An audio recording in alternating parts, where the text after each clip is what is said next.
Bonjour ou bonsoir, selon l'heure à laquelle vous nous regardez.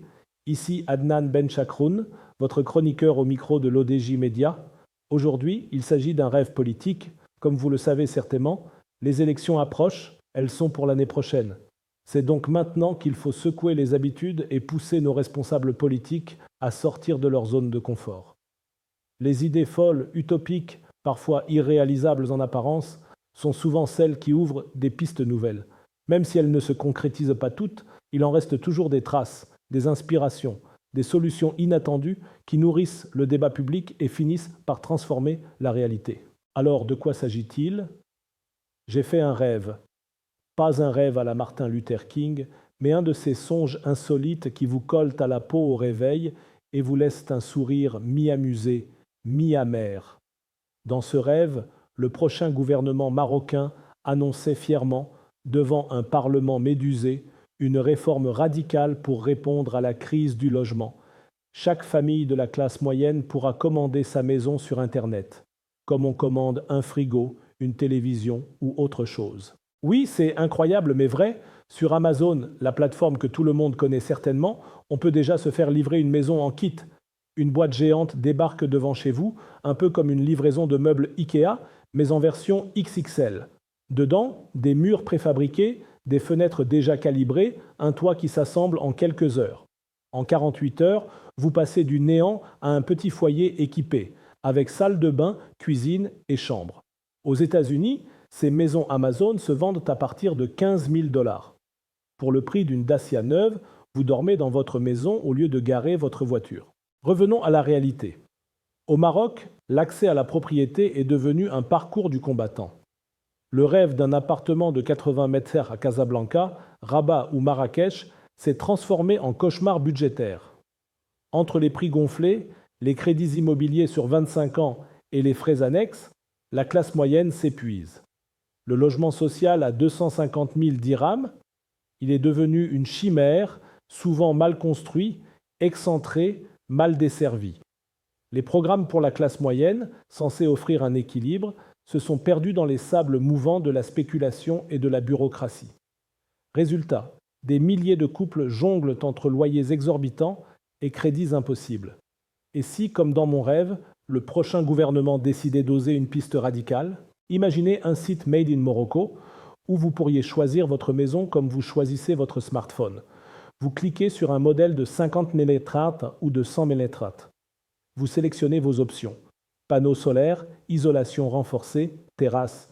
Vous payez l'équivalent de 250 000 dirhams. Quelques semaines plus tard, un camion vous livre la maison en kit. 2 jours de montage et vous êtes chez vous. Bien sûr, il faut du terrain. Mais là encore, le rêve continue.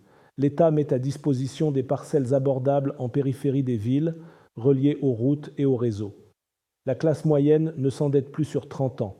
Elle s'offre une maison en un crédit de 7 ou 8 ans. Utopique? Peut-être. Mais dans un monde où l'on peut commander un robot aspirateur à 600 dirhams et le recevoir le lendemain à Marrakech, pourquoi ne pas imaginer que le logement suive la même logique? Soyons lucides. Ce rêve buterait vite sur la réalité. Pour commencer, la réglementation. Construire au Maroc n'est pas une simple affaire de clics. Il faut permis, plan validé, respect des normes antisismiques. Il y a le foncier. La terre reste le nerf de la guerre. Sans terrains abordables, la maison Amazon restera une coquille vide. Il y a aussi l'affaire de la qualité. Les kits américains sont conçus pour un climat tempéré. Quid de leur résistance à la chaleur de Marrakech, au froid d'Ifrane ou aux secousses d'Al-Hoceima? Et pour finir, les lobbies, promoteurs immobiliers et banques n'applaudiraient pas à deux mains un système qui réduit leur rente et raccourcit la durée des crédits. Et pourtant, cela semble possible ailleurs, alors pourquoi pas chez nous aussi? Le rôle d'un gouvernement n'est-il pas justement de transformer l'impossible en possible, de passer du rêve à l'action? Dans mon rêve, le Premier ministre expliquait calmement aux députés que le Maroc allait lancer son plan Habitat Express, un programme national pour produire localement des maisons modulaires adaptées aux normes marocaines, montables en quelques jours et financées par des crédits courts. Un chantier qui mobiliserait ingénieurs, architectes, artisans, start-up du bâtiment. Une nouvelle filière industrielle naîtrait, l'usine de maisons. Au lieu de bétonner sans fin les terres agricoles pour construire des immeubles hors de prix, on bâtirait des quartiers modulaires, évolutifs, avec des espaces verts et des services publics de proximité. Ce qui me trouble, c'est que ce rêve n'est pas si fou. Le Japon, la Suède, les États-Unis expérimentent déjà les maisons préfabriquées haut de gamme, plus écologiques, moins chères, plus rapides à construire. Elles séduisent des milliers de familles. Le Maroc, qui rêve d'industrialisation et d'exportation, pourrait même devenir pionnier en Afrique. Pourquoi ne pas imaginer un Made in Morocco Housing livré à Dakar, Abidjan ou Nouakchott? Dans un continent en pleine urbanisation, où la question du logement explose, une telle innovation ferait du Maroc un hub stratégique.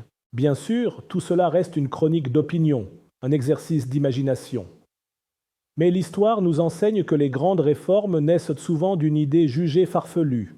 Dans les années 60, qui aurait cru qu'on mettrait un homme sur la Lune? Dans les années 90, qui aurait parié que chaque foyer marocain aurait un smartphone dans la poche? Alors, pourquoi pas une maison livrée comme un colis? Pourquoi pas un gouvernement qui aurait le courage de briser les vieux schémas immobiliers et bancaires pour offrir à la classe moyenne un vrai souffle? J'ai fait un rêve. Et si ce rêve devenait un programme électoral? Et si le prochain gouvernement osait inscrire dans sa feuille de route une révolution du logement inspirée des maisons Amazon mais adaptée au contexte marocain?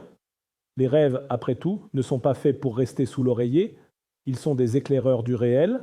Voilà, c'était votre chroniqueur Adnan Benchakroun au micro de l'ODJ Média. Je tenais absolument à partager avec vous ce sujet ou ce rêve qui nous concerne tous avec la conviction que mes propos sont là pour ouvrir le débat, même s'ils peuvent être contredits demain ou paraître dépassés après-demain. C'est le jeu de la chronique. Prendre position, quitte à se tromper, pour mieux avancer ensemble. On se retrouve très bientôt pour une nouvelle chronique, toujours avec la même liberté de ton et le même regard critique. À la prochaine, si vous le voulez bien. Et n'oubliez pas de vous abonner à notre chaîne YouTube LODJ24 pour ne rien rater. Vous êtes chaque jour plus nombreux à nous suivre et c'est ce qui donne tout son sens à cette aventure.